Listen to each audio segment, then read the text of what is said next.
So we've got the C63S back from the mechanics. In the first video, we went through and did the head unit upgrade and the interior and all the good stuff on the inside of the car. And then I found oil on the ground, which means oil was leaking from somewhere. We lifted the car up and it looked like it was coming from right underneath the transmission, took it to a mechanic, and of course it was a rear main seal. And of course it was a rear main seal and some other transmission pan was leaking as well, so that had to get changed. So we finally got the car back, and now that I'm happy with the maintenance, they've done a service on it, it's up to date, it's not due for another service anytime soon. Everything else was checked out. The car is fantastic, apart from a major leak that has now been fixed. We can jump into making this thing a monster. Let's have a look at what we got. So in the boot of that car, we have some juicy catless downpipes that are gonna make this thing sound even better than it already does. And of course, we have to do a sound check. And I also did an install that I didn't film. I wish I did film it, but I'll show you that now. So the reason I didn't film this is because it only takes 10 minutes to do. But basically, you remove the two hoses that are going here, put the block off plate in on both sides, and then screw down the VTA adapter valve, which is right there. And what that gives you is a very ricey sound. It won't be for everybody, but I'm going all out on this car, and it's like a blow-off valve sound. If you just imagine a Nissan Skyline from the 90s, changing gears. It's exactly that. It's pretty crazy. I'll get you a sound bite of that soon. I don't want to start the car and rev it because we're about to pull downpipes off, and they get hot. So yeah, here are the bad boys. What we have to do is jack the car up, and then we can go ahead and look at how we have to install those. I do believe we need to cut the original downpipes off to get these on, so that's not gonna be fun. And the other thing that's not gonna be fun is over there. Yes, we have quick jacks, right? It's a workshop, we should have quick jacks. It's a big workshop, but it's not big enough for a hoist yet. But guess what? The quick jacks are not long enough for the Merc. So we get to do this the old school way. Back in the day, before I had a workshop, some of the OGs will know, it's gonna be jack it up, put it on jack stands and get under the car. Not the most fun in the world, but we've been there before, we'll be there again. Let's get into it. We do have to get a sound check though.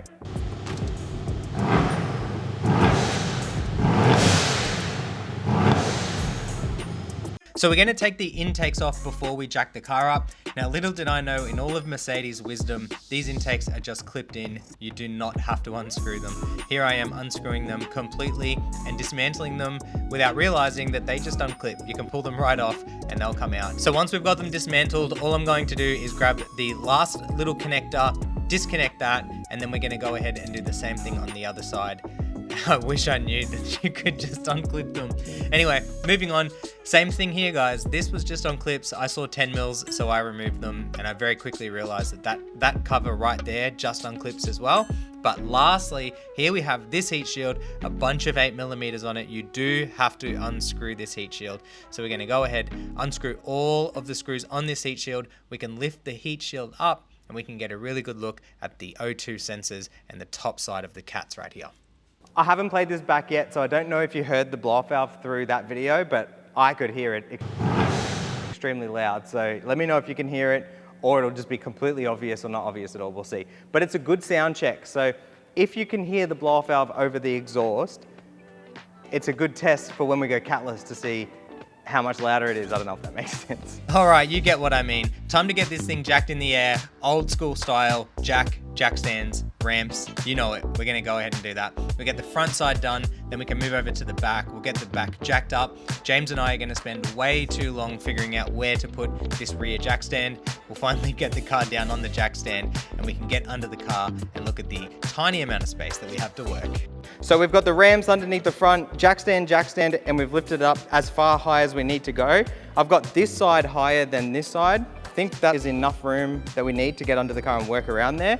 If it is not high enough, we'll do another jack stand on this side. But as we are now, I think this will be fine. So underneath the car, here's the fun part. We've got a catalytic converter right there. And then that comes down to this V-bend clamp right here. So what we're gonna do is undo this clamp and then figure out where we need to cut. I think it's further up, which means all of this plastic's coming off as well. Copy that on the other side, and then we can go ahead and pull them out. It sounds easy. It's probably not gonna be that easy, but we'll see how we go. This is the cover that was underneath the transmission. This is the cover that was underneath the engine, and here are all the bolts that hold that thing in. So there's a bunch of 8mm. Shout out to Morty Alex Service Center for doing the work that they did on the car with the leaks. They even went as far as completely cleaning this up, making it look brand new because it did have oil all underneath it, and that's where it was leaking from. So shout out to those guys. Now we get to go underneath and have a look at the next step. Also guys, here's what was leaking. So that had oil all over it. I thought it was coming from maybe here or the seals around here, which it was actually coming from a seal around there.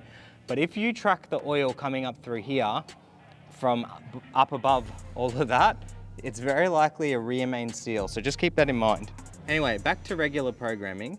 Here we've got one of those cats, and then if we follow that up, it goes all the way up to the front of the engine. So I don't know where we need to cut this from. Maybe here, but then it doesn't make sense that you'd cut it from there. You'd have to cut it from before this, which means that's gonna be a bitch.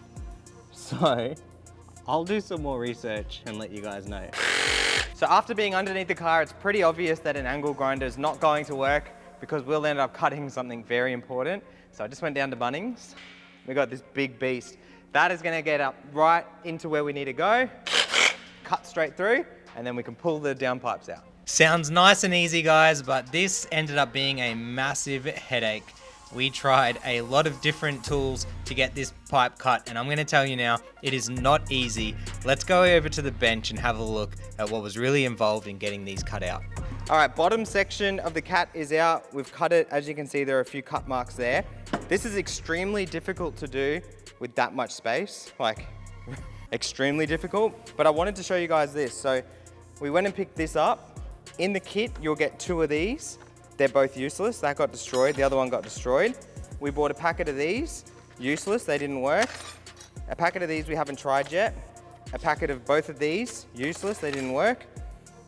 This one here, Diablo. So it's also the same brand as this. And when I say useless, like, they're probably great products, but for this purpose, they did not work. Like, I had that on, not this one, there's another one under the car. I had that on here, cutting flat out, and it wasn't cutting through at all. Little bits of metal were coming off. It was ruining the blades themselves. It was just terrible. As soon as I put that on, it went through like butter. Look at the cut, like insane difference. As for here, we're still sort of same as we were before. O2 sensors are still on. V-bands have now come off. So 2 10 mils, you just unscrew them. We've taken the screws out and then you can open those up. We took those off to loosen these off, to bring them down a little, to make the cutting easier. The actual bracket that holds these two together, which you might be able to see, that's still on. We're not gonna take that off yet. And this bracket here is still on. I found that impossible to take off, so I thought we'd cut the bottom section out first, and then we should be able to get up here and take those off. But we are well underway. Coming under the car here, we've got the exhaust. So we've taken the bracket that's here off, and the V-band clamp as well from the old downpipe, that's off. And then that is the other end of where we've cut. That's ready to pull up. All I have to do now is mimic that on this side. So that's not gonna be fun, but I'll get that done and we'll see how it looks. That is crazy. With the right tool, this side is so much cleaner and it was so much faster. That was done, no lie, more than half the time of that. That was done about 10 minutes. That was about 2 hours. So there we go. So now that they are out, we can go ahead and lift these 2 cats up from the very top. The only thing that's stopping us doing that now is the bracket at the very back, which is gonna be hard for you guys to see, but there's basically a bracket right there that holds these 2 together. That, I'm pretty sure, has to get unbolted to be able to slide them out. I'll just double check that quickly and then I'll let you know. Got our downpipes cut out, ready to go, and it is time to pull them out. It is a common theme here. Once again, this was not easy. It was an absolute headache trying to get these out from the top and the bottom, but you're about to see what pure happiness looks like.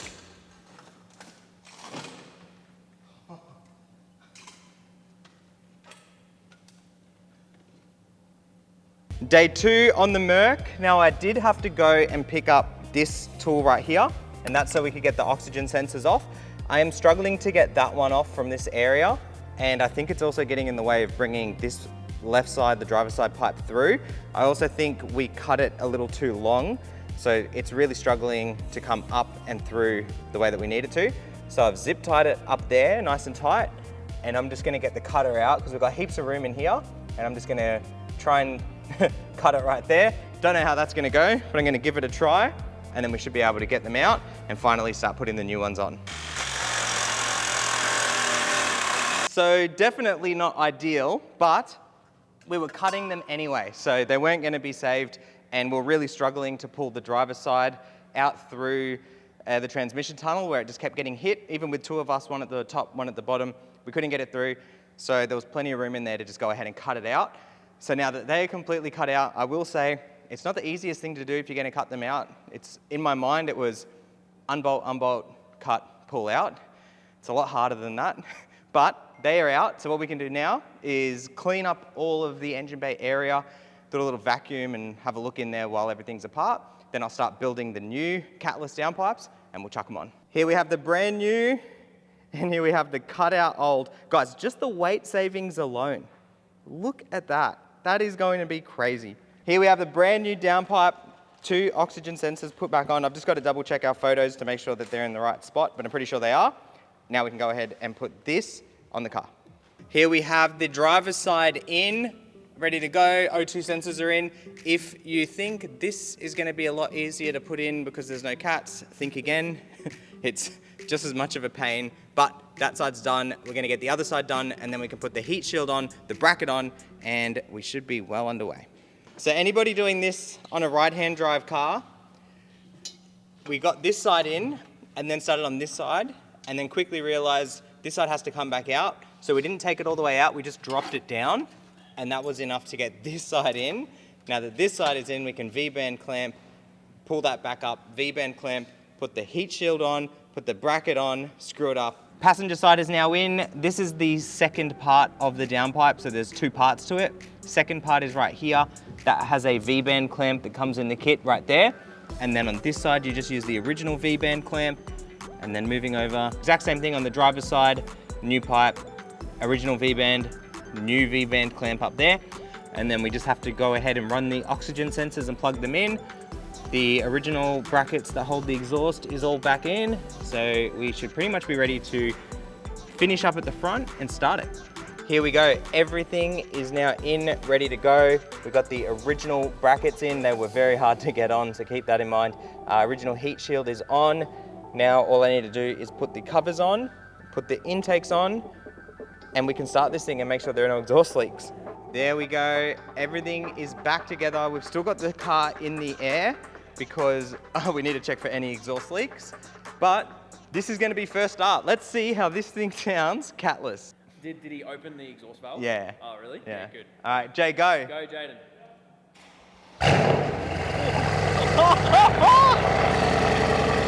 Holy sh!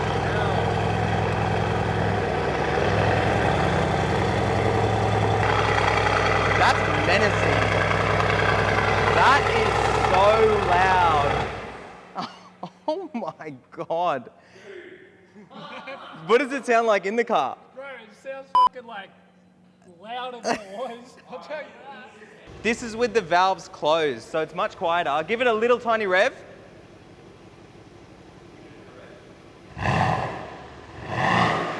Yeah, that's good. That's pretty much what it was stock, with the valves open. Now open the valves, and then give it a little bit. Bro! What?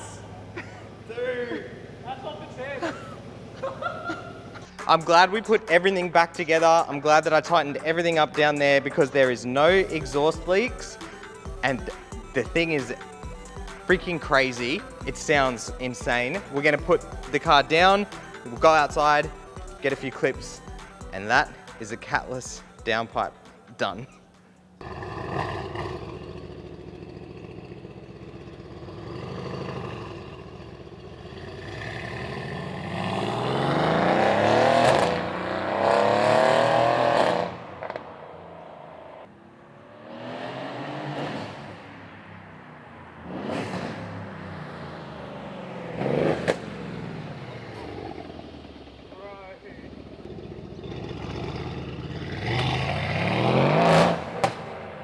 Guys, it has been a couple of weeks with the catless downpipe beast. I hope you all had a fantastic Christmas, happy holidays. I hope you're getting some time off work, and I hope you got a bunch of presents for your cars. This thing has still got a check engine light because we haven't done a tune yet. Next up for this car will be the intakes. The company that I want to get them from don't have them in stock. So when they're in stock, we'll do the intakes. We'll get it tuned and we'll run this thing on the dyno and see what it makes. So I've been driving the car around for a couple of weeks, and surprisingly, there is no drone. Even with the valves open, even with the valve closed, no drone at all in the car. It is very loud, especially when you jump on it. Don't get me wrong, it is very loud. The car does not need an exhaust now, but I'm surprised there's no drone. It sounds like a menacing beast. It is just absolutely crazy. You can hear the turbo through the exhaust. It is nuts, but we've still got a lot planned for this car. Now there is another interior mod that I need to do. That'll be in the next video. I'll show you why we need to change this. So I'm not totally against the original steering wheel in this car, but the suede has gone absolutely disgusting. I can probably live with that or have someone fix it up, but these buttons are disgusting. There is another problem with this car. So if you look at that error, will not go away. I've been driving the car for 2 weeks. Sometimes that error comes up when I'm driving the Prado, or we can't see it, but there it is, the old beast out there. I've been driving this thing for 2 weeks and that code is not going away. So I Googled it and people are saying that you need to change the starter battery, but the car starts fine. Even if I let it sit for 2 or 3 or 4 days or a week, the car starts fine. I think it's the auxiliary battery.